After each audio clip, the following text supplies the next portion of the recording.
Nik hitzaldi hau prestatzeko aurrez egindako hiru hitzaldi testu erabiliko ditut. Batetik Lisipen argitaratu nuen feminismoaren eta feminismoa, eta politikaren eraldaketak edalako zerbait, hor zerbait pentsatu nuen euskararen inguruan. Igazu Zurbilen antolatu zuten Nueuk eta Jakinek ikastaro bat, eta hor komentatu nuena, eta gero atera zen Jakinen atera da artikulu bat, esan nahi dut, ez da ezer berririk esango. Hor dagoena, buelta bat emango diot horri. Baina, bai hasi nahi dut, feminismo eta euskaltzaletasuna elkargune bat baino gehiago, eta nik Jakinen artikuluan jarri dut galdera nagusi bat, eta galdera horrekin hasi nahi dut, ezta? Bertan idazten nuen nola sortu, nola garatu, nola gaurkotu orain eta hemen ikuspegi feminista bat, edo ikuspegi feministak pluralean, gure gizartean dauden genero ezberdintasunen eta heteroarauaren kontrako ekinbidean konprometituak. Baina maila berean, gizarte honetako hizkuntz egoerarekin eta klasismoaren, arrazismoaren eta ismo guztien kontrako jarrera irmoarekin konprometituak. Nolabait, galdera horren bueltan ibiliko naiz nire hitzaldian. Hau da, ikuspegi feministak pentsatzen dodanean, ez dut bakarrik pentsatzen genero ezberdintasunez edo heteroarauaren kontra nola egin, pentsatzen dut bai nola kontuan hartu hizkuntza egoera, baina aldi berean klasismoa, arrazismoa eta ismo guztien kontrako jarrera. Beste testu bat edo beste elkarrizketa bat kontuan hartu nahi dodana da, Uxue Alberdik gonbidatu ninduen Elgoibarrera joateko gai hauen inguruan hitz egiteko, eta berak luzatu zizkidan galdera batzuk, eta egin dodana da berreskuratuko ditut berak egindako 3 edo 4 galdera. Lehenengo galdera zen, izan zaitezke euskaltzale feminista izan gabe, ez da Uxue Alberdirena, dakizuenez Lore Agirrek eta Idurre Eskizabelek bota zuten eta nahiko hitzaldi eman dute horren inguruan, badakit nire hitzaldia bigarrena dela eta horretaz igual hitz egin zuten beste egunean. Baina hartu nahi dute galdera hori izan zaitezke, edo izan daiteke pertsona bat euskaltzale feminista izan gabe ez erantzuteko bai edo ez, nire erantzuna da bai euskaltzale izan zaitezke eta feminista ez eta alderantziz, baina bai iruditzen zait interesgarria pentsatzeko segertatzen den gaur egun feminismoa, ezta? Nik uste dut esan daitekela gero eta feminista euskaldun gehiago daudela Euskal Herrian, adin eta belaunaldiak aintzat hartu behar dira, esan nahi dut adinekoen artean gutxago eta hemen jaio ez direnen artean ere gutxago, baina orokorrean gero eta feminista euskaldun gehiago daude. Eta hori interesgarria da, eta ziklonen gaiari dagokionez, oso interesgarria. Baina nik uste dut, horretaz hitz egiteko ere pentsatu behar da pertsona hori edo talde hori non kokatzen da bai geografikoki eta bai politikoki. Esan nahi dut, nik ikusten dudana, eta bakarrik planteatuko dut galdera bezala, ez daukate erantzunik, baina planteatuko dudana da, badakigu euskara gehiago erabiltzen dela Gipuzkoan orokorrean, ez da? Araban, Bizkaian eta Nafarroan, baino feminismoan be bai, baina ez bakarrik hori, nik esango nuke, kontutan hartzen badugu feminista euskaldunak eta feminista euskaltzaleak, esango nuke euskaltzalea zarenean, zure feminismoan ere bai kokatuago zaudela Euskal Herrian.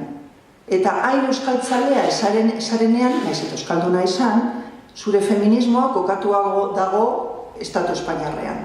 Ulertzen duzu, esan nahi dut, pentsatu behar dabe bai, eta hau, ez nago esateko hau ekolakoak dira, baina pentsatzeko ez dela bakarrik gaur egun ja euskara, feminismoa, faktore gehiago eta ere pentsatu behar dugula. Eta bat da nire ustez, non kokatzen duzu zure, ez bakarrik zure ideologia, zure zentroa, zure erdigunean non dago feminismoaz pentsatzeko.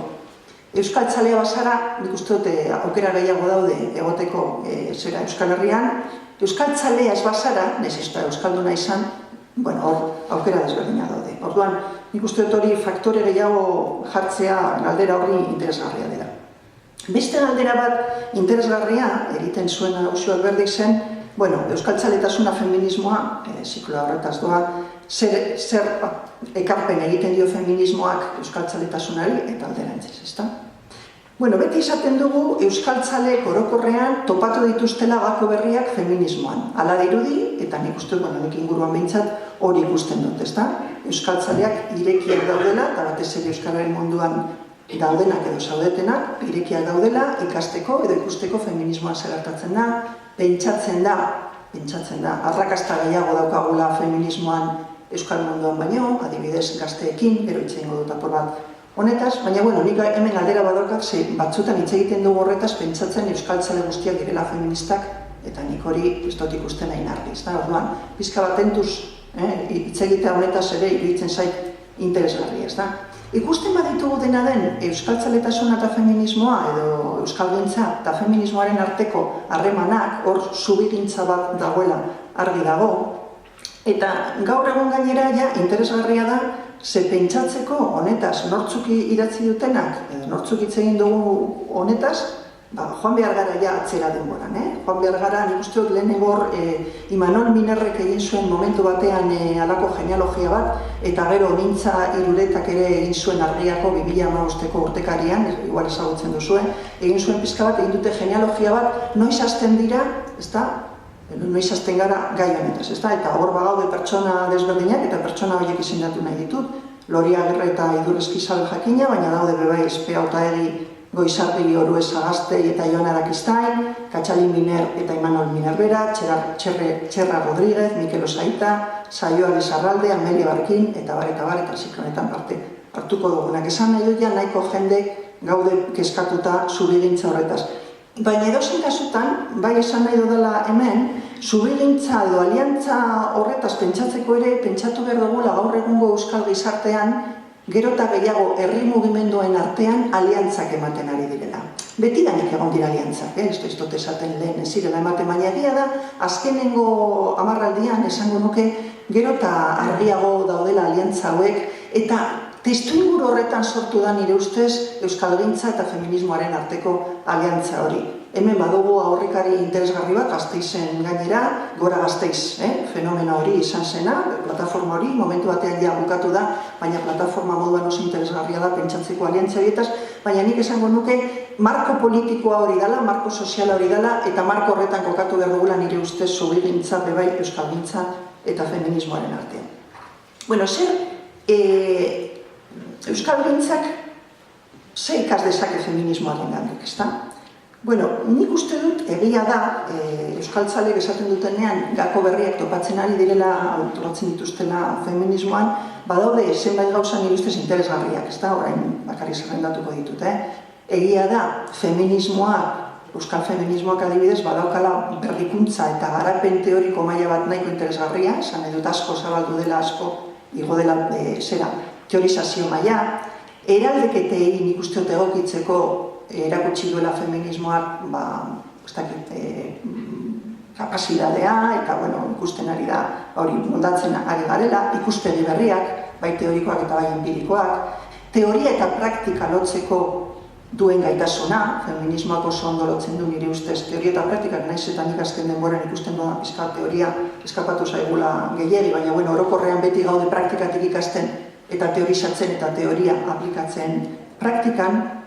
Bebai nik uste feminismoak nahiko ondo egin duela dibertsifikazioa, esan nahi dut sartu gara leku guztietan, eta esan nahi dut elkarteetan mantentzen gara, baina profesionalizazio handia eman da feminismoan, erakundeak sortu dira, eta horrek ekarri du bebai feminismoaren zabalpena.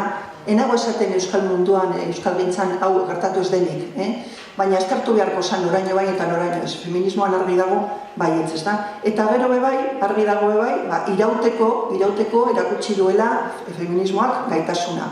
Eta euskalgintzak, batez ere euskararen elkarteak eta hori, pizkal kezkatuta daude ez dagoelako rekambio horik, ez da? Gazte gutxi daudela. Feminismoan bai, gero itxengo dut momentu batez honetaz, ez da?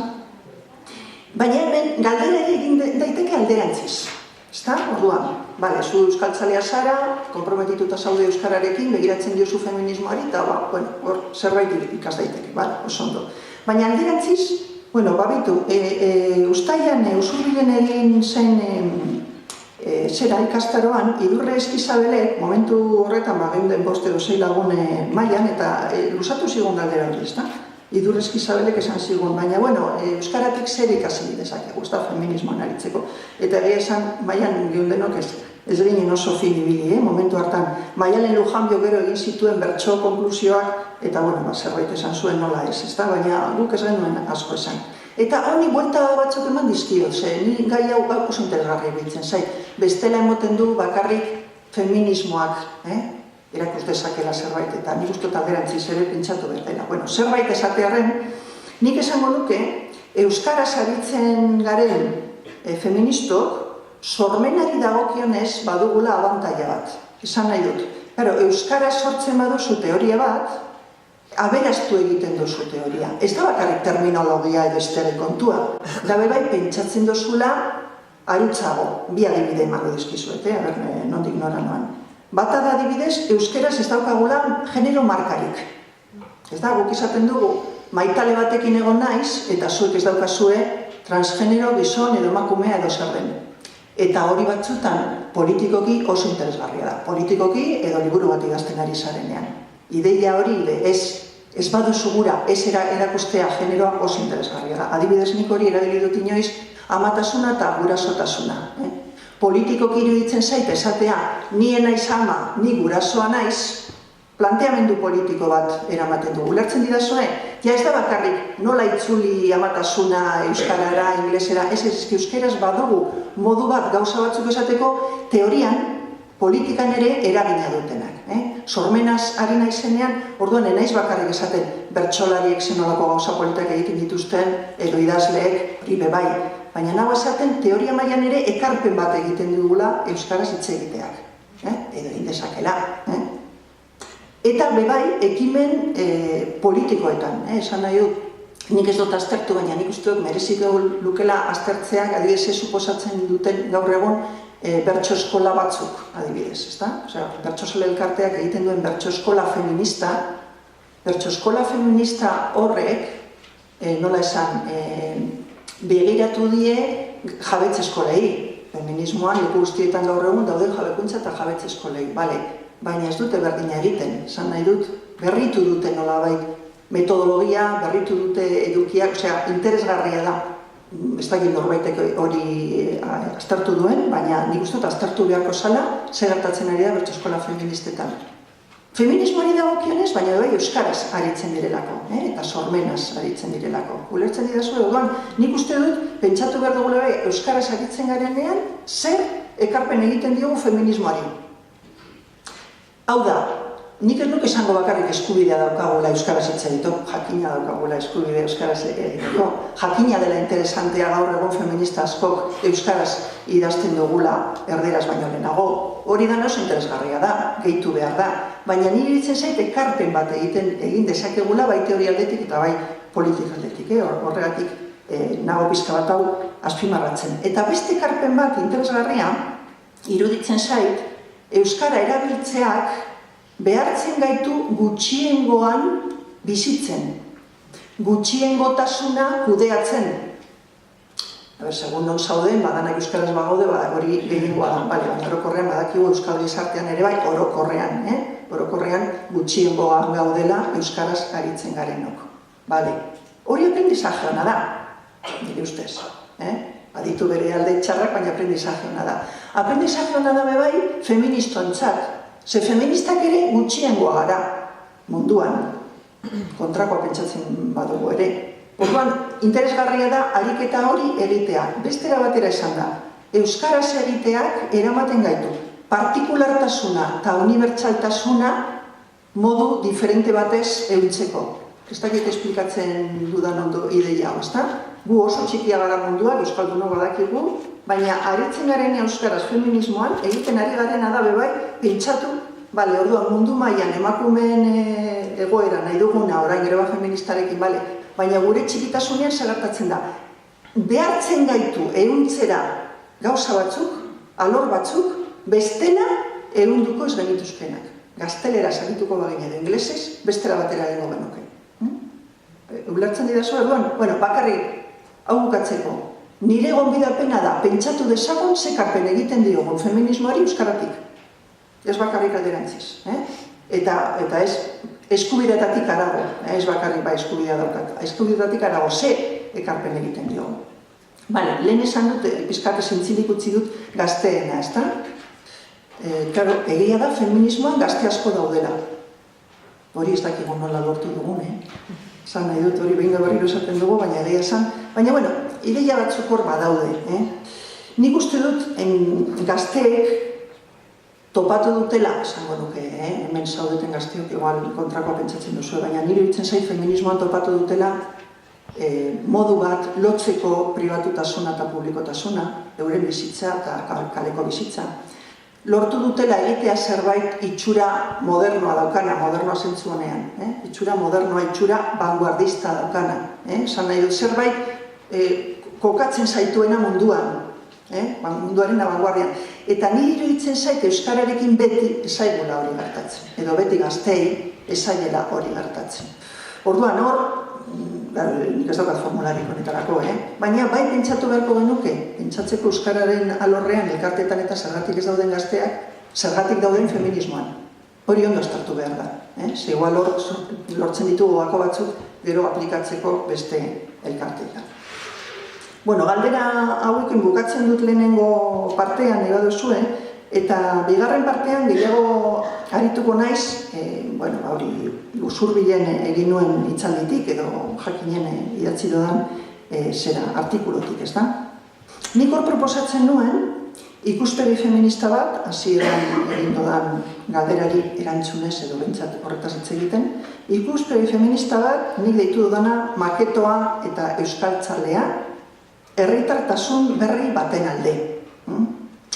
Herritartasun berri baten alde, honekin bukatuko dut, baina pizka bat nondik noan esateko, iruditzen zait, lehen esan dut, herri mugimenduen artean aliantzak ematen ari direla oso aliantza interesgarriak, nolabait jorratzen ari garela beste esparru bat herri mugimenduetan iruditzen zait.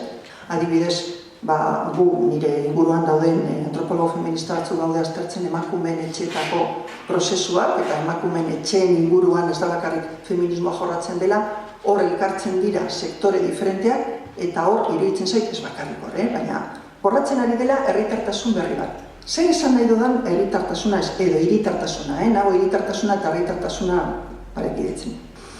Hiritarra izateko orokorrean, ideia hegemonikoa gure gizartean da, behar dozuela, nonbaiten ez da, nazionalitate bat, enplegu formal bat, eta familiaren eredu bat non gizonezkoak sustatzaile nagusiak diren. Hori dira pizka bat, como hiru zutabe gure gizartean, azkenengo hamarraldietan zabaldu den hiritarra izateko modua, hiru zutabe horiek. Hiru zutabe hauek ez dira baliogarriak, ez emakumeentzat, ez errefuxiatuentzat, ez migratzaileentzat, ez feministok nahi ditugun bizi baldintzietarako, hiritartasun mota hori zahar ditu zaigu, berritu behar da.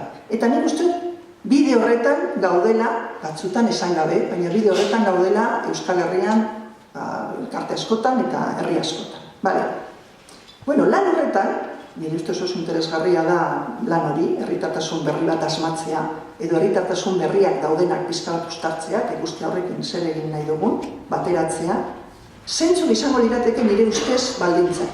Eta horregatik erabili dut maketo hitza eta euskaltzalea. Ez da bakarri maketoa, da maketo euskaltzalea. Maketo hitza, inoiz esan didate, zen provokatzea, hau esan duzunean, igual bai, nire batzutan gustatzen zen provokatzea. Baina ez, nahi eta erabili dut pentsatzen hitzera bilgarria dela. Hemen danok dakizuenez, maketo hitza 20. mendean erabilia izan zen Euskal Herrian, industrializazioaren une desberdinetan Euskal Herrira heldu ziren Espainiarrak modu gutxiesgarrian deitzeko, eta maketoaren figura zen, gizaki pobrea, itxuraz iluna eta eskola gabea. Hori izan da maketoa, Mangurriano, badaude hor beste Belarrimotz, beste izen batzuk ere bai. Ezaguna da dena den, heldu ziren hori guztiak, ez zirela heldu arrazoi ekonomiko ez. Gero eta gehiago dakigu, asko heldu zirela arrazoi politiko ez. Iesi. Eta emakumeen kasuan, badakigu ere, badaude nahiko ikerketa, erakusten dutenak, emakume asko etorri zirela eskontza edo bizi modu batetik iesi. Ez dela bakarrik arrazoi ekonomikoak. Ez da gaur egun ere, heltzen diren etorkinak bezala. Nik badakit orain maketo hitza ez dela erabiltzen. Bueno, inoiz esan didate nonbait erabiltzen direla antzerakoak, baina esango nuke ez dela erabiltzen. Orduan zergaitik erabili halako hitz bat, zergaitik nago erabiltzen nien. Bueno, iruditzen zaidalako gaur egun indarrean ez dagoela izen hori, nolabait beste momentu batean gaudela, politikoki, sozialki beste irakurketa bat egiten dugula historiarena, egia da, baina enuk esango ideologia rasista eta klasista guztiz alde batera utzi dugunik, ez da feminismoan hori ez. Aurreiritziak hortxe daude. Pasaren asteburuan anekdotatxoa kontatuko dizuet. Gure lagun batzuk erosi dute etxe bat Basaurin, babes ofizialeko etxe bat izan zen, horrein erosi dute. Hangen gozan, gauzak prestatzen eta lago baten hasi ginen, hijito asko bizi dira etxe horietan. Hasi ginen, kezi hijitoek problemak sortzen dituzte ez duten sortzen. Eta lago batean batek esan zuen, oia izue, zertaz hitz egiten ari gara? Gu geuk reproduzitzen azkenean, beste modu batez, egunkarietan agertzen dena. Nahi gabe, hasi ginen, kezi hijitoak problematika ziren, ez dakize familia, izena izenekin. Eta gu geuk, gelditu ginen hartu bat, zertaz ari gara orain, hitz egiten ari garenean honetaz. Bueno, horri ditzen dionik aurreiritzia. Konturatzen esarenean aurreiritzia ateratzen zego. Aurreiritzi klasista eta aurreiritzia rasista. Klasistak askotan konturatu gabe rasismoarekin, nik uste alerta gehiago daukagula, baina klasismoarekin oso gutxi segundu bizizaren, klaro. Orduan, nik uste maketo edo alako termino bat erabiltzen, ariketa bat egiten ari gara. Zein da ariketa? Feminismoak egin du ariketa hori adibidez queer teoriarekin, queer hitzarekin. Queer dakizuenez, da raro, alako, nolabait irain bat erabiltzen zena, marikoiei eta deitzeko, eta egin zutena izan zen, hitz hori hartu, berreskuratu, eta berresanguratu. Eta gaur egun queer teoria berresanguratuta dago, erabat behintzat gure gizartean, maketoarena izango zen antzera. Ez da berdina, segia esan feministek zigutela deitzen maketo, beste ariketa bada. Baina, zertarak, goazen bizkaltik ustera. Irakurketa osagarria egiteko gure historiarena, gu hortik gatoz. Maketoak izan ez garenok, deitu ditugu besteak maketo. Baina danak egon gara, edo zuek ez bazarete zure gurasoak, berdin dit, zure gurasoak, zure zenideak. Orduan, nik uste planteamendu rasista eta klasista horiek identifikatu behar ditugu, argi uki behar ditugu, nolabait esorzizatu behar ditugu, eta nondik gatozen ezaztu. Gero, iruditzen zai, odo niri balio dik, pentsatzea, ni euskaltzalea naiz, baina egiten badut Euskal Herriaren begirada kanpotarra, ulertzen didazua, distantzia pizka bat hartzen badut, eta esaten dut baitu, kanpoti begiratuko diote Euskal Herriari, Euskal kulturari edo berdin ditzegai. Biak batera doaz, ezta? Edo, gure errekonozitzeko, gure gizartean bazterretan egon direnak edo daudenak, erdigunera ekarri behar ditugula. Hori egiten ari gara batzutan etorkinei buruz hitz egiten ari garenean, eta lakoak.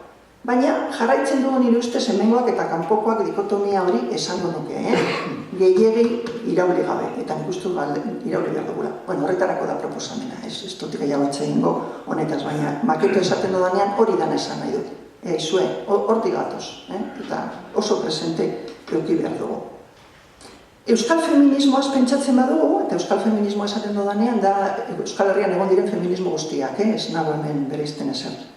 Euskal feminismoaz hitz egiten badugu, orduan, galdera, hasieran egin dudan galdera, nagusi horri pizka bat erantzuteko, pentsatu behar dugu orduan, Euskal Herrian edo munduan dauden menderakuntza faktoreak nola uztartu ditugun hemen. Gero hizkuntzaz hitz egingo dut apur bat, baina utzi dazue momentuz klaseaz eta etniarrazaz hitz egiten. Esango nuke gurean hizkuntza izan dela faktore haula, gaur egun sartu dugu, baina faktore haula izan da, eta klasea eta etniarraza bebai. Eta nolabait esango dute jarraitzen dutela izaten, nolabait, aldatzen ari dira gauzak. Sindikatuetan egon diren emakume feminista guztiak oso konstienteak izan dira klaseaz. Ez nago esaten ez dala egon klase kontzientzia. Egon da. Baina nuk esango izan dela feminismo guztiaren ardatza. Ulertzen didazu esaten dudanean faktore haula ez dut esan gura, egon dira elkarteak jakina egon direla klase kontzientziarekin. Baina orokorrean Nik hori ikusi dut, azkenengo denboran ere ikusi dut oso argi, Bizkaiko zahar etxeetako langileen borrokarekin. Bakarrik egon dira, bakarrik, nahikoa ziren, baina bakarrik egon dira feminismoa, azken momentuan, mugimendu feminista pizka bat, egin zuen keinu bat hurbiltzeko, baina borroka hori eurena izan da, eta hombre, harritzekoa da, hain borroka importantea, etxeko langileena. Gaur egun gehiago hitz egiten dugu feminismoan etxeko langile buruz, baina nahiko periferian egondan borroka bat izan da. Feminista batzuk egon dira eta daude konprometituta, baina esan nahi dut klasearena apur bat gaizki. Eta etnia eta arrazarena gaur egun gero eta gehiago etorkinek horretaz hitz egiten dute eta orduan presenteago dakogu, baina batez ere gure historian erabili dute batez ere feminista abertzaleek, baina gehiago hitz egiteko Euskal Herriaren historiaz, ez hainbeste orokorrean, ez da, orduan, honetaz, hitz egin nahi dut, ikusten baduzue, hitz egin dut rasismoaren kontra, klasismoaren kontra, ez dute erabili hitz bat askotan erabiltzen duguna, eta da anistasuna, ez da? Emakumeen anistasuna, gure gizartearen anistasuna. Ez naiz oso zalean anistasun hitzarena. Interesgarria da, esan nahi dut anistasuna esaten duzunean, esan nahi duzu gizarte bat edo mugimendu bat edo nahi dana heterogeneoa dela, horretarako balio du. Baina niri beti iruditzen zait, anistasuna erabiltzen dugunean edo simplifikatzen dugu asko, eta gaur egun batzutan emakumeen anistasunaz hitz egiten dugunean hitz egiten da. Emakume zuriak eta beltzak, emakume simplifikatzen dugu asko, edo inkluso ez da bat ere deserosoa. Nik beti esaten dut, edozein politikok erabiltzen duela gaur egun anistasun hitza, eta edozein politikok erabiltzen badu anistasun hitzak moskeatu behar gara eta pentsatu behar dugu oso zuzen zabiltzala. Deserosotasuna ez badugu ereiten feminista moduan, zertan ari gara, ez da?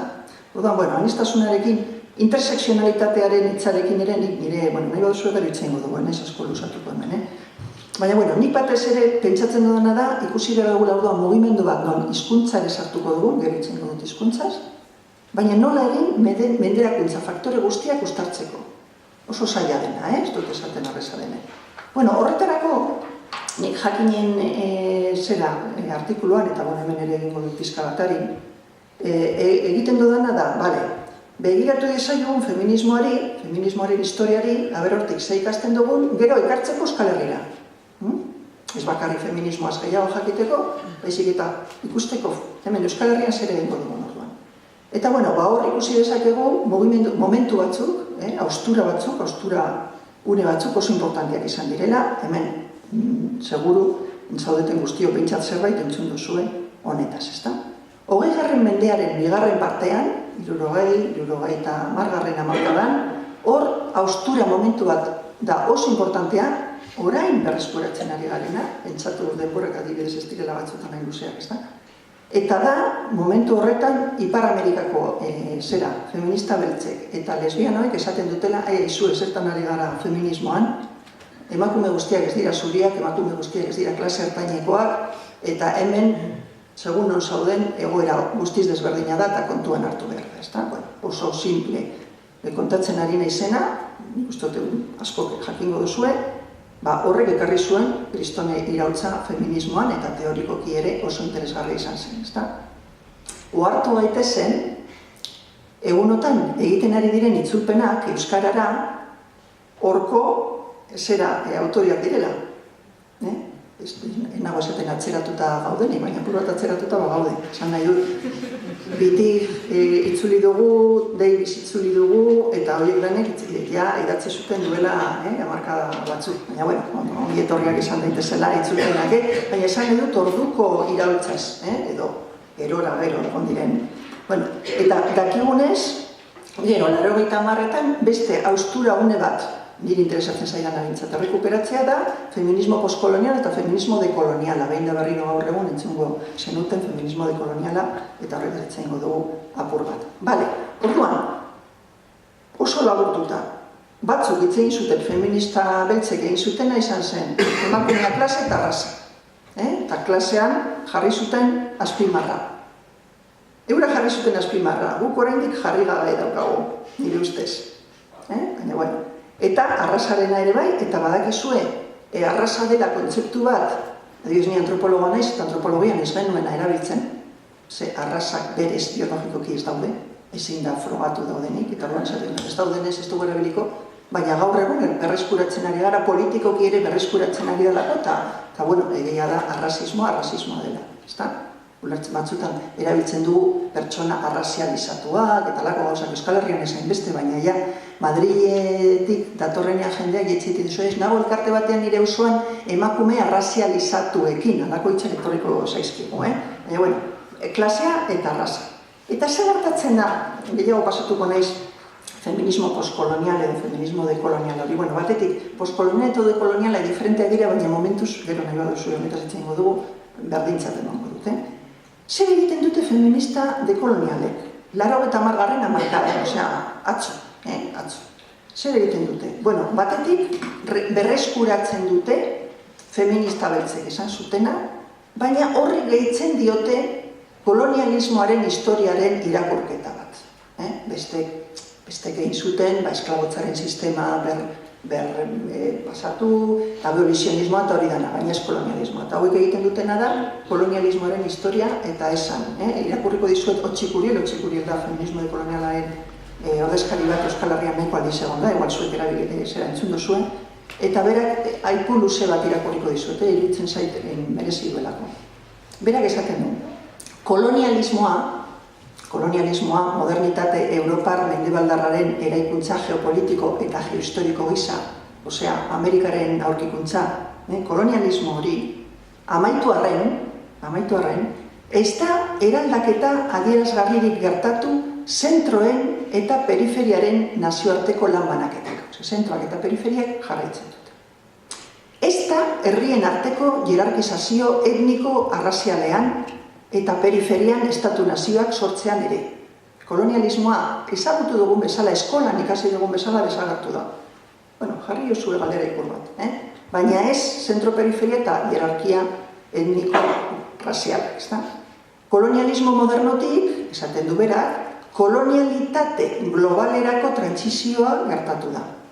Kapital globalaren erakundeen eskutik eta NATOren moduko erakunde militarren eskutik, inteligentzia sareen eta pentagonoaren eskutik, eta berak esaten du nik erantziko nuke iparreko nazioarteko lankidetzaren eskutik. Hemen sartzen da bai lankidetza mugimenduarekin, ez da?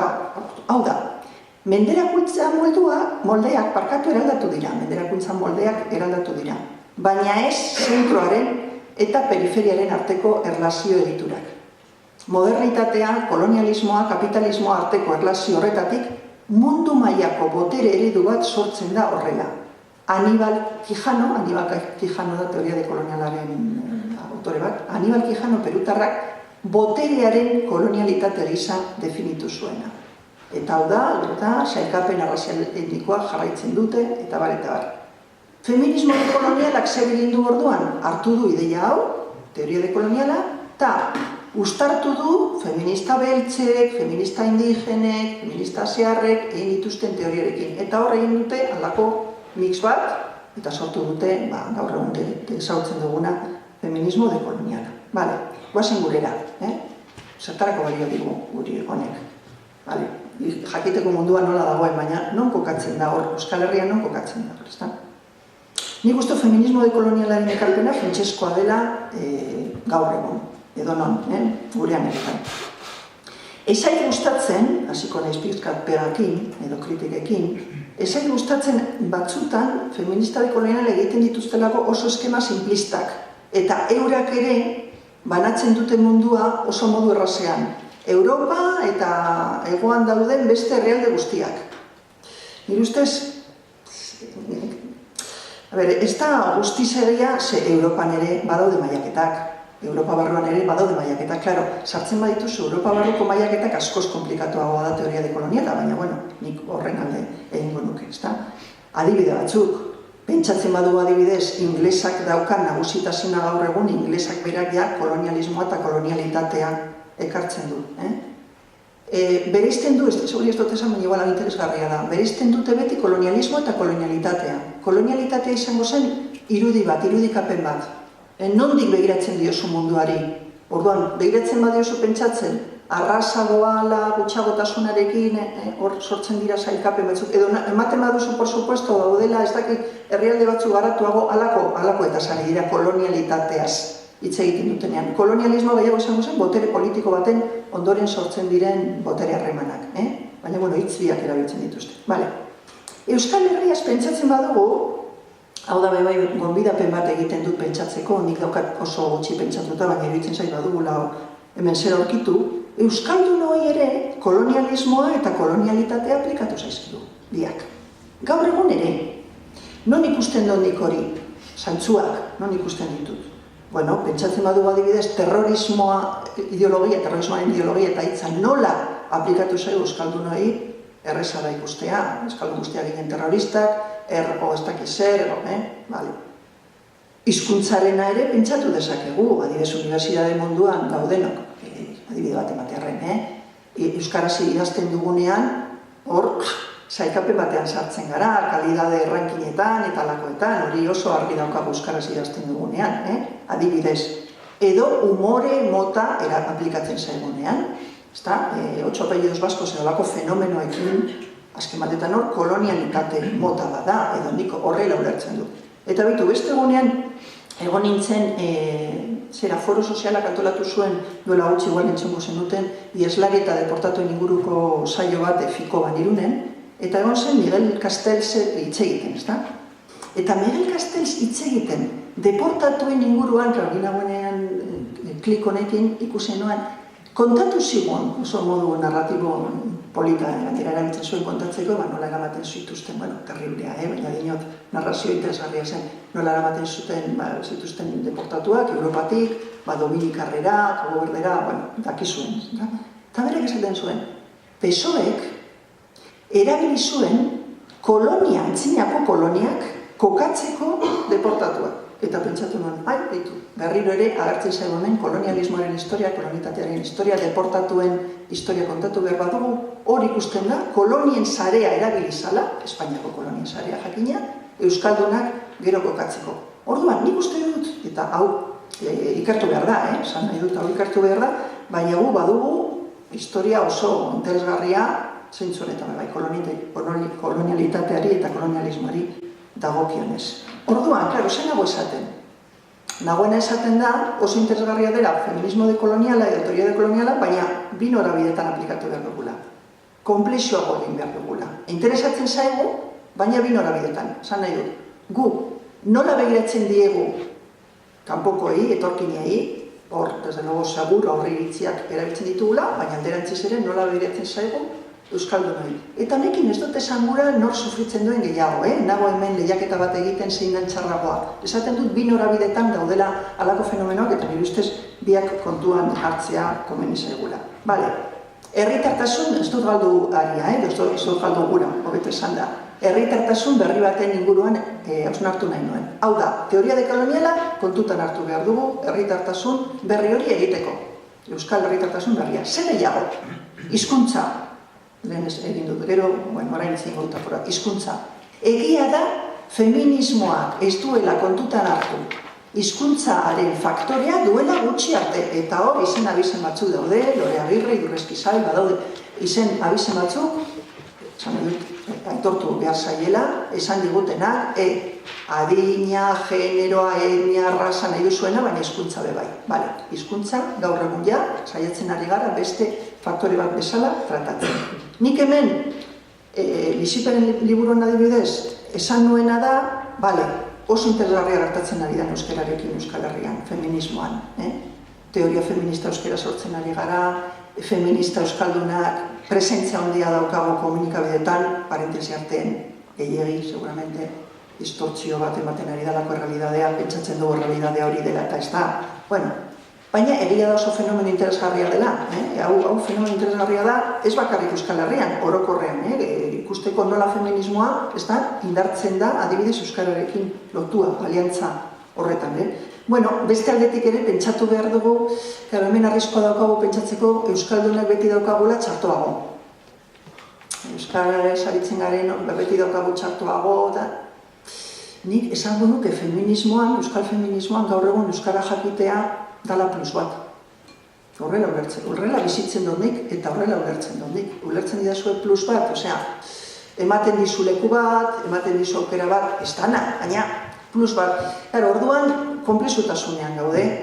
Alde batetik bai, euskara dakigu eta euskara badakigu nola dagoen, baina bestetik feminismo barruan.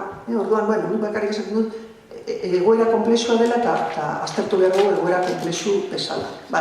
Orduan, beste arlo bat, herritartasun berri horretarako, euskararena, jakina, euskaltzaletasuna egon behar du. Azken bat, igual hemen ditu ganezak ere jago, baina azken bat da, nire ustez, gaur egun feminismoa dagoen egiten euskal gatazka bakea eta bizikidetzaren alorrean. Kuriosoa da, ze euskal gatazkari dagokionez feminismoa egiten ari dana, ez ari da egiten mugimendu feministatik zuzenean. Esplikatzen ezin. Esan nahi dut, iniziatiba asko daude, orain zerrendatuko ditut batzuk, baina ez dira mugimendu feministak erabaki duelako bidez indarkeria sexistan gertatzen dana, edo barekin protagonismo hartzen dut. Ez, hemen protagonismo hartu dute feminista batzuk, baina beste plataforma bidez. Hau interesgarria da, mugimendu bezala ulertzeko, ez nago esaten ez txarra esona, pinot interesgarria dela zer gertatu da. Hemen zerrenda harin bat egiten badugu, euskal gatazkari dagokionez, kolektiboki, emakume asko egon dira betidanik, baina kolektiboki esango nuke hasten dela ahotsak plataformarekin 2006an sortzen denean parlamentarien plataforma hau, gero feminista batzuk batu ziren, baina parlamentariena da nik uste dut interesgarriena, gero daukago adibidez bilgune feminista egiten ari da lan guztia eta bilgune feministak daukan lelo hori hau ez dago ere bakea, feminista guztiontzako leloa izan daitekena nire ustez, emagune, EHU inguruan sortu zen plataforma bat, pizka bat irizpide desberdina euskaten emakumeekin, nahiko manifestu bat sortu zen bebai hor, euskal preso politikoen kolektiboko emakume batzuk abenduan sortu zuten, atera zuten manifestu bat, seguramente irakurriko zenuten komunikabidetan, jarraitzen ari dira lanean, oso lan interesgarria egiten ari da hor, esan nahi dut euskal atazkari dagokionez, baina bebai feminismoari dagokionez, foro sozialean gaur egun badago genero lanketa egiteko talde bat, badaude, baditugu ikerketak martxan, baditugu uda ikastaroak egun ere bai egin dira, baditugu jardunariak, lan interesgarria egiten ari da hor, eta nik uste dut ekarpen interesgarria egiten ari dela, ez bakarrik Euskal Herriarentzat, feminismoarentzat ere bai, baina kontutan hartu hori, esperientzia horiek, protagonista ez da izan mugimendu feminista berez, baizik eta feminista batzuk ikusi ditutela, ikusi dugula beharra hor aritzeko, eta hori ere interesgarria da pentsatzen. Faktore gehiago egon zitezken, seguro, herritartasun berri hori, nondik eta nola pentsatzeko. Baina, nire ustez ja batzuk aipatu ditut, ezta? Beste bi edo hiru gauza eta ja bukatzen dute. Orduan behar dugu, herritartasun berri bat, non teoria dekoloniala aplikatzen dugun, pentsatzen dugun hemen ere nola aplikatu, bi norabidetan, pentsatu behar dugu bebai klasismoari eta rasismoari nola egin aurre, pentsatu noraino implikatuta gauden alaiz feminismoan euskaltzaletasunean berdin dite, klasismoaren kontra, rasismoaren kontra, kategoria berriak sortu. Zer da kategoria berriak sortu? Batek pentsatu dezaken, interseksionalitatea badaude kategoria berriak azkenengo denboran. Baina nik esango nuke behar ditugula kategoria berriak herri mugimenduen arteko aliantza horietan erabiliak izateko. Adibide bat jarriko dizuet, jakiteko nondik noan. Badago antropologo bat, Maria Livia Alga, italiarra, berak egin zuen oso lan interesgarria, ikerketa bat interesgarria, ikusteko Italian, bai iparraldean eta bai hegoaldean, arrazismoa eta homofobiaren kontrako borroka nola uztartzen zen. Eta aztertu zituen adibide asko, berak aztertu zuen, baina berak zegoen implikatuta mugimenduetan. Orduan, berak esaten du bere tesian, adibide bat ematen du, ez dut esaten hemen erabiltzeko. Konturatu zela, bi mugimendu horiek sortu zutela hitz berri bat uztarketa horretaz hitz egiteko. Eta hasi zirela erabiltzen klandestino. Eta klandestino hitza baliatu zuten, ez bakarrik arrazismoaz hitz egiteko, baizik eta arrazismoa eta homofobiaren kontrako. Klandestinoak ziren LGTB mugimenduan edo zeudenak, klandestinoak ziren errefuxiatuak eta etorkinak, adibide bat da, ez nago esaten hemen Euskal Herrian klandestino erabili behar dugunek. Baina, nik hau ikusi nuenean pentsatu nuen, guri falta zaigu hori. behar ditugu kategoriak non dano gauden islatuta. Interseksionalitatea izan daiteke, ez dut esaten ezetz. Baina, baditu bere arazoak, baina, izan daiteke. Baina alakoak behar ditugu. Eta gero, baditugu bebai, badugu beharra, pentsatzeko ze arlotan aplikatzea. Ze badakizu esagertatzen ari da, azkenengo denboran, aliantza horiekin, feminismoan, indarkeria sexistaren gaian oso ondo probatuta daukagu hau. Esan nahi dut. Gai hori erdigunean dago, ez da feminismoaren erdigunean, ez da kasualidadea, baina gai horretan ikusten da oso ondo feminista guztia gaudela. Egin zenean igaz, edo gula bi urte janaz gogoratzen hemen manifestazio erraldo jura, gogoratuko zarete, hor danak egon ziren. Egon ziren preso politiko hoiak, egon ziren etorkinak, egon ziren, eta bakoitza gainera bere guztiok batera egon ginen, baina guztiak bebai, guztien aitorpena egin zen, hori oso interesantera. Nire ustez, indarkeria sexistatik kanpo ez dugu lortu hori. Bilatu behar ditugu beste alor batzuk, ondo dago indarkeria sexistan borrokatzea, baina hori ez da lan, ez da. Orduan, begiratu beharko genuke. Eta ja bukatzeko orduan, errepasatzen dut, hasi naiz. Herritartasun berrien inguruan lan handia egiten ari da. Begiratu behar dugu solamente Latinoamerikan herritartasun berria kontzeptua erabiltzen ari dira adibidez, bai emakume feministak, edo emakumeak, eta bai indigenak. Aldarrikatzen dituzte, herritartasuna ulertzeko modu berriak. Argi dago, gure gizartean hegemoniko edo nagusia den herritartasuna ulertzeko modua, herritartasun soziala ere deitzen badugu, nazionalitatea, enplegua, familiaren eredu bat ez du balio, emakumeak ez gaude hor, feministak ez gaude hor, errefusiatuak ez gaude hor, migratzaileak ez daude hor, asmatu behar dugu, edo asmatu baino agian, egiten ari dena teorizatu eta eraman beste leku batera. Eta hor, egongo da euskaltzaletasuna, egongo da euskalgintza, baina izan behar da beste faktore bat nire ustez. Eskerrik asko.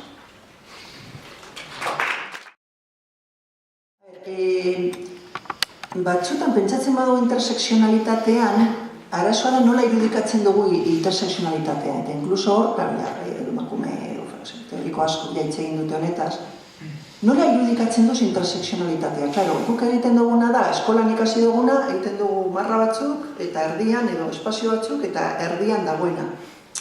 Claro, esaten dugunean, faktore batzuen, faktore desberdinen uztarketa ematen dela, ez da hori. Ez da begiratzea, ni eta beltz bat, eta ejito bat, non elkartzen garen. Da pentsatzea, nigan badaudela faktore hori guztiak. Ni eratuan izan naizela, eta ni eratua izateko pertsona moduan, klaseak badaukaz ere egina, arrasak badaukaz ere egina, adinak eta bar eta bar. Pertsona bakoitzaren gan eta gizartean. Orduan, interseksionalitate hitzak eramaten gaitu simplifikatzera hori. Nik batez ere hori ikusten diot pegarik handiena.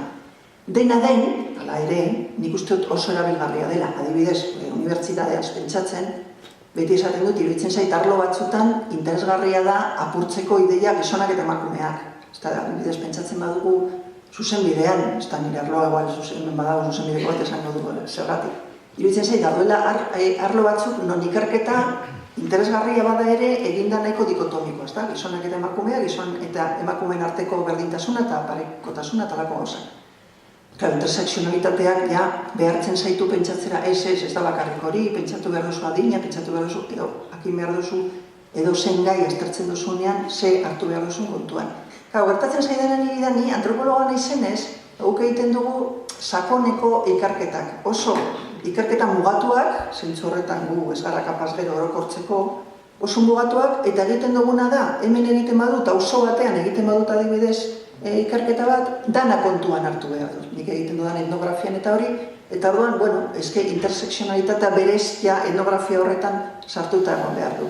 Orduan, ez dut esaten ez erabiltzea, esaten dudana da, erabiltzen dugunean jakitea ze erabiltzen ari garen, zertarako, eta badagoen beste aukera bat.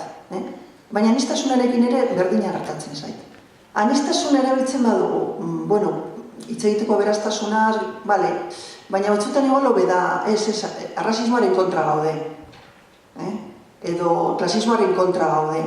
iruditzen zait baliagarriagoa dela pentsatzeko non nago ni, feminista moduan adibidez, non nago ni. Klasismoaren kontra nago, bai, klasismoaren kontra nago, baina arrazismoaren kontra nago, baina la minima aluoko familia egitoa kritikatzen dut.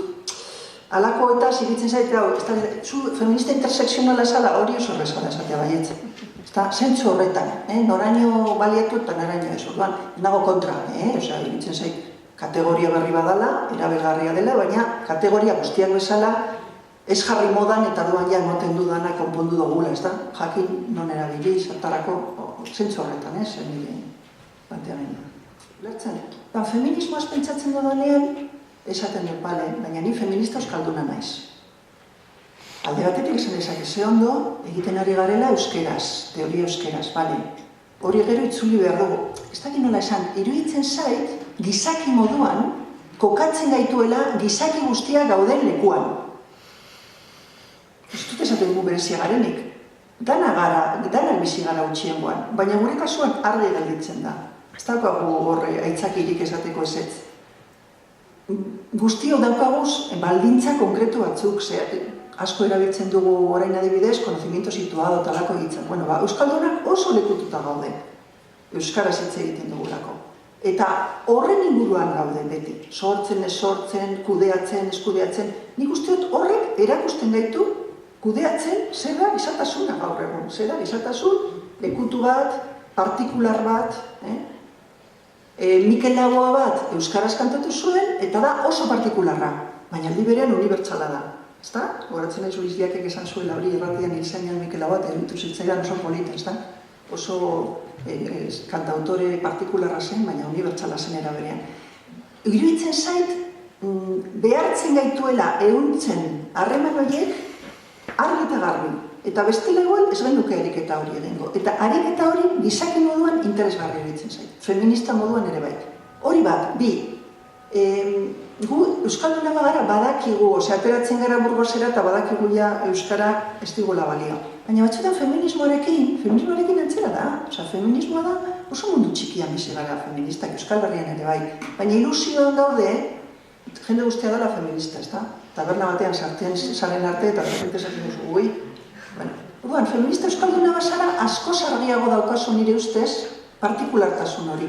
Zentzu horretan, orain ez zaitut ikusten garazik, baina zentzu horretan bizka bat iruditzen zaidalako gizatasuna berez partikularra bada gu behartuta gaude. Horregatik okurritzen zait interesgarria izan daiteke. Eta litzateke gauza bera beste gutxitasun batetik. Adituko guztina gauza bera, ez da? Jakina, bai. Bai, baina beste adibide bat emango dizu. Nik adibidez duela bihurteukin nuen klasean, laugarren mailan ematen nuen eta neukan. Pertsona bat totela sana eta asko hitz egiten zuen gainera. Eta beste pertsona bat zeukana narkolepsia ditzen da, hori bakartzen direnak, ez da? Eta baderrepente. Eta nik bukatu zuenean kurtsoa esan duen, bi pertsona hauek eman digute kriston oparia. Zu badakizu zerran egotea aste asko pertsona diferenteekin, opari bat egin ziguten, klaro, diskurtsoak dana zen, klasean giroa diferentea zen, pertsona gehiago zeuden diferente, baina dinot, konkretuki kaso horiek, iruditzen zait partikulartasun horrek aberastu egiten duela gure bizitza, ez da? Orduan, euskara horretan, nire ustez, oso berazgarria da. Baina, normalen eramaten dugu eskubideen alorrera. Eskubidea daukat eta ez dakiz, bale, ondo, hori, baina hemen zertarako balio digu, esan nahi dut dakin non igual baliatu dezakezu. Baina hemen balio hori, hortik aurrera ze gehiago ematen dugu euskerak, ez da? Orduan, sormena, adibidez, nahiz gogoratzen, klaro, orain, Maialen Luján Biosek kantatu zuen, ez da, galdera horri erantzunez, baina gogoratzen nahi sormena ari buruz, ez da? Sortzen duzula munduaren ideia bat, momentu horretan, hizkuntza hori hitz egiten duzula. Beste hizkuntza batean sortuko zenuke beste bat, baina zentzu horretan. Igual oso galdera pertsonala da, baina egin behar dizut. Komentatu duzu edo nik ala zeulertut, Euskal Herriko mugimendu feministak berandu samar edo hartu zuela euskaltzaletasunaren ideia hori, Ero, eta egiten da saludu da, baina kontzientzia hori berandu samar edo hartu esote duen, ez dakit. Zure kasuan ere ala izan da? Nahi dut, lehenengo feminismoa gero euskaltzaletasuna, ero... Bai, nire kasuan ere ala izan da. Pizka bat borobilduko dut esan dudana. Esan dudana da, euskara menderakuntza faktore moduan berandu sartu dugula. Jakina feminista askok hitzein dutela euskeraz, jakina, baina, ja, esan, bale, menderakuntza faktoreak zeintzu dira, klase, genero, etnia, orain hizkuntza hartzen dugu. Gu klaseetan adibidez ematen dugunean, genero sistemak, bai hasi gara sartzen hizkuntza. Hizkuntzak, ez bakarrik euskara, hizkuntzak, hizkuntzak orokorrean. Gutxiongoan daudenean gehiago jakina, baina, bueno, zentzu horretan, ez da? Bai, nire kasuan, bai, galdera hori ere inoiz egin didatete, klaro, adibidez, Loreak eta Idurrek ere asko kontatzen dute hori, ez da nola hasi ziren neurak, Udurrek batez ere kontatzen du oso modu politian hori, ez da? Eta nire kasuan bi bide paralelo izan dira, ez da? Karo, ni Basaurin bizi izan naiz, eta Basaurin euskera hitz egiten zutenak ziren los aldeanos, nire plazan bizi zen familia bat, eta euskera erabiltzen hasi gara, baina duela, ez dakit, 2 hamarkada edo, umeak ikastolara eramaten, maistra irakasle asko, osea, nirekin ikasi zuten edo ni baino gazteagoak ikasi zuten ja magisteritza euskeraz, eta horiek hasi ziren ere herrian hitz egiten, osea, momentu honetan euskara entzuten da, baina oraindik ez asko, eta feminismoan, pues ez asko. Baina egia da, pizkanaka, asteak etortzen diren neurrian bebai, gero eta gehiago. Zentzu horretan, klar, ni hortik nator. Ni sartzen naiz euskarara galdera pertsonalari erantzuten, unibertsitatean sartzen naizelako, euskaraz dakidalako, asko sartu garen bezala, osea, nik zor diot euskarari asko zentzu horretan, eta, bueno, enroiatzen naizelako tipu euskaltzale batekin, eta gero ja ume bat euskaraz, eta momentu batean, egia da, adibidez antropologia ematen hasten naizenean, euskaraz eman behar dut, eta nik beti esaten dut, asko zorriek bebai lehenengo ikasle haiei, ikasle batzuen euskan eta ordu asko ematen izkien, eta, eurak hitz egiten zuten euskaraz nik baina asko zobeto, eta, pizkanaka baina bai, ez da izan, eta egia esan nik ikusi dut euskera faktore moduan, menderakuntza faktore moduan, duela gutxi. Osea, bai, ni feminismoarekin bat horretan, zoritxarrez, edo...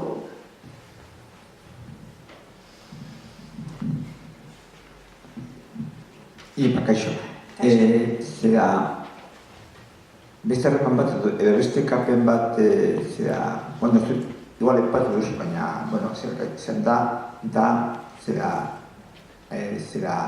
alduntzea nolabait hori izan zen, kontzeptu bat, feminismoa sortu zena, eta, zera, euskaltzaletasuna edo, zera, euskalgintzara pasatu da nolabait. Zeren, horan egiten ari den esperientzia guzti horiek eta ingo dena, zera, euskaraldia eta herrietan jendeak, horan, zeu jartzara erdigunen eta jendeak hartzen duela erabaki bat, eta, nik ingot euskeraz, eta, horretan, feminismoak izan duela ginen, noski. Bai, baina era berean, adibide polita da, era berean pentsatu behar da, batzuk igual aldunduago daude euskarari dagokionez, feminismoari dagokionez, baina. Claro. Esan nahi dut, igual errezago egiten zaizu leku batera joan eta euskaraz lehen hitza, eta aldiz entzuten dozu igual tabernan zerbait eta esitzen zara. Osea, esan nahi dut, bi norabidetan begiratzea adibidez alduntzarena interesgarria egitzen zait, Bai. Osea, kontzeptu bezala, kontzeptu feminista bat da, edo hasia, baina esan nahi du gero praktika, iruditzen zait euskararen arloan badaudela pertsona asko oso aldunduta daudenak, eta, izan daiteke igual bebai izpilu ona feminismoaren hori, Osea, apuntatuko dut, beste... Alare oso hitz, zera, gaztartua da, zen jende guztiak erabiltzen du, egia da, bai.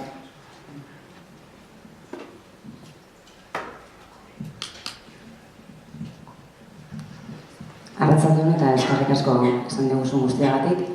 Uste dut, okerrero ulertu ez badut, aipatu duzura komunikabideetan emakumeak asko ateratzen ari garela eta agian gehiegi. Nahiko nuke horren inguruan gauzariago aipatzea. hor problema ez da agertzea bakarrik, problema da agertzen garela izen abizenekin, gizabanako konkretuak. Eta ni horrekin, kezketako bat horrekin lotuta dago. Karo hemen, ez dut simplifikatu gura, bestela emoten du hau lagun kasetariekin hitz egiten dudanean, eta nik eskertzen dut kasetari feministek egin duten arlo honetan, batez ere eurak egin dute, ez da? Argian, berrian, alako medioetan, beste emakumea agertzeko, sinadura batzu iraunkorrak izateko, eta hori dena. Baina, nire kezka da, hori zen batzuk agertzen dira, eta kolektiboa galtzen da. Eta kolektiboa galtzea, feminismoaren txandin ustez, galera bat da. Orduan, proposamena da, nola egiten dugun, izenak agertzeko, baina kolektiboak bebai. Adibidez, beste gunean, Maite Asensiori esaten nion, ez da? Zergatik ez dugu berreskuratzen artikuloetan sinadura kolektiboak? Ez gaur egun, esan behar, Mariluz Esteban eta beste ez dakiz ere, edo Mariluz Esteban ez dakin noren izenean. Hola bat, ez da? Kolektibo bat badago. Eta ez du balio kolektibo baten izena? Basauriko emakumen taldea. Ulertzen, galdu dugu hori, klaro, esan nahi dut buelta asko, egia da, emakumen izenak agertu behar direla, gizonen izenak agertzen dira bebai, esan nahi dut fenomeno orokorragoa da, ez da bakarrik emakumeon arazo bat. Baina, klaro, gu sartu gara hor, adituen filosofia horretan sartu gara, logika horretan, horrek baditu bere problemak, nik hori bakarrik esan dut. Orduan, hori batez ere ikusten da Euskararen munduan, ze korreon ez gara agertzen feministak. Edo, ez da, edo diarion edo. Orduan, batez ere, klaro, orduan pentsatu behar da horrekin zer erengo dugun, nola konpentsatu, nola ez konpentsatu, bestela, klaro, hori pizka bat muturrera eraman da, egiten ari garena da, horiek dakitela zer den feminismoa, izen horiek dakite zer den feminismoa, ergo, horiek dakite zer den politika feminista egitea, eurei galtzen, galtzen da mugimendua, edo mugimendua galtzeko arriskuan sartzen gara. Horregatik esaten dut, posgarria da alde batetik, baina bestetik kezkagarria. Kezkagarria eta pentsatu behar du zer egin horrekin, agertu ez agertu, dakit. Zaila da hori kudeatzea, baina nik uste dut pentsatu behar dugu zer egin. Aipatu oso okerrezpanago feminismoan elkarteetan eta hainbeste gazte daudela eta hor hiru arrazoi edo aipatu dituzu modernitatea, munduan toki bat edo aurkitzen dutela eta pribatasuna eta publikotasuna uztartu egiten dituztela. Eta, claro, ari nintzen pentsatzen, azkenean niretzat euskaraz bizitzea bada modernoa izatea nire begietara, ez da? Eta munduan tokitxo bat edukitzea eta pribatasuna eta publikotasun hori ere uztartzea. Orduan, jakin nahi nuke zein den zure iritzia zergaitik euskarak ez duen hori lortzen. Ez dut esaten ez duenik, esaten dut gazteek ez dutela ikusten horrela. Bai, hori da. Eta zergatik ez? Eta nik ere ikusten dut horrela, nik ikusten dut. Bai, nok ere bai. Sortzen ditugula gauza batzuk, oso gaur egun Euskal Herrian seguramente abanguardian dagoena euskalduna da. Ez da pasalantzarik, egongo da erradunen bat, baina dino. Nago txantzak esan nahi dut holan hartuta orokorrean, artean, literaturan, ze dago hemen sortzen benetan austaia, ez dakit zer, euskaldunak dira orokorrean, esan nahi dut, bale. Zergatik gazteek ez? Ez dakit. Hortxe daude euskal gintzan daudenak, ez da, ni ez nago buru belarri, baina nik dut hori pentsatu behar dela zergatik adibidez nire semea Basaurin etxean egiten du euskeraz eta kalean ja euskara bukatu da, 19 urte, bukatu da. Batzutan binaka mantentzen dute, ikastolan ezagututako lagunekin mantentzen dute, batzutan, baina Basaurin ja gazteek ez dute egiten euskeraz, eta entzuten dute, nire semeak, rapa gazteleraz, esan nahi dut, eurentzako berria dana, ez dago momentu batzuentzako jakina, badakit beste batzuentzako, orokorrean esan nahi dut, kanpoan dago. Bueno, ez dakit, hori gero aldatuko da, baina feminismoan hori ez da gertatzen, hori dakit. Neska ikusten dute, neskek hor, feminismoan badagoela, gauza australiak, estetikoki, politikoki, teorikoki, bizitzarekiko, bizitzari buelta bat emateko, hori dana ikusten dute. Ez dakit, niko. gehiago ez dakit. Eta azken galdera, eskerrik asko. Baina feminismoak konsienteki ez du ezer egin hori lortzeko. Edo bai egon da hor mugimenduren bat gazteak erakartzeko. Gero kopiatzerik badago,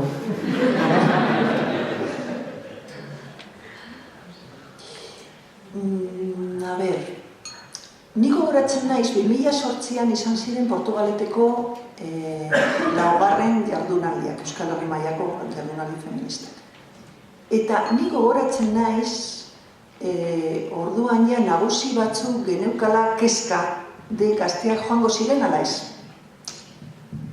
Momentu hartan ez zeuden gazte talde asko daude gaur egun, baina momentu hartan ez zegoen Bizkaialdean bintzat ez zegoen, zeuden gazte batzuk igual beste taldeetan, baina holan propio ez, tal. Eta kezka hori geneukan gogoratzen naiz, hitz egiten genuen. Eta gainera, heldu ginenean zera Portugaletera, eskola nautikora heldu ginen, eta ni gogoratzen naiz, bi gauzetaz beti errepikatzen dut, bata danborren soinuarekin hartu gintuzten eta hori izan zen oso importantea kohesioa egiteko, eta gogoratzen naiz lehen, agurrak, lagunak, eta hasi ginen esaten gazteak etorri dira. Eta gazteek antolatu zituzten tailerrak, eta gogoratzen naiz oso ondo, oso daukat irudia lehenengo goiz horrena, ezta? Eta gogoratzen naiz ere esan genuela, etorkizuna badugu.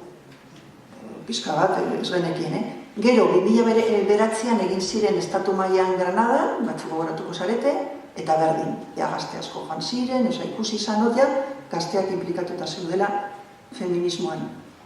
Ez dakit, nik uste dut analizi, ez dakit egiten analizirik, baina hor egongo dira faktore asko, egongo da feminismoaren, esango nuke, orain nago improvisatzen, baina pentsatuko dut, batzutan galdera hauekin gero hau pentsatu behar da. 2000-tik aurrera buelta bat ematen zaio euskal feminismoari, nire ustez, azten gara sortzen ideia berriak emakumeak erakartzeko, eskolak, jabetze eskola gauza diferentetak, eta nik uste iraultza horretan gazteek ikusten dutela feminismoa berriro, 80. hamarkadan bizkat berakada bat ematen da feminismoan, seguramente horre badauka zer ikusia, eta gero dira faktore sozialak eta politikoak esan nahi du, belaunaldi bat segurazko, hor pentsatu behar dabe bai, beste faktore bat hau argi dago, masterrak zabaltzen dira, masterrak badaude ja, badituzte urteak, baina masterren arrakasta azkenengo 10 aldian izan da. Neska gazteek ikusten dute hor, formatzeko modu bat, baina bebai lanbide bat eukitzeko modu bat. Orduan, nik uste faktore desberdinak daude. Baina, egia da, gero, ja, horren inguruen, jasibrila neska oso gazteak euren artean biltzen. Seguramente, pizka bat nagusiagoak zirenak ikusten, eta ja zidira animatzen. Eta, feminismoak ere hartu du indarra berriro, batzuk esaten dute dala mugimendu bakarra gelditzen dena hola tal, nik uste hori exagerazio badela, baina egia da feminismoak badaukala indarra, bere indarra, exageratu gabe, baina bere indarra badauka Euskal Herrian, eta horre guztiak nik uste dute animatu dituela neska gazteak.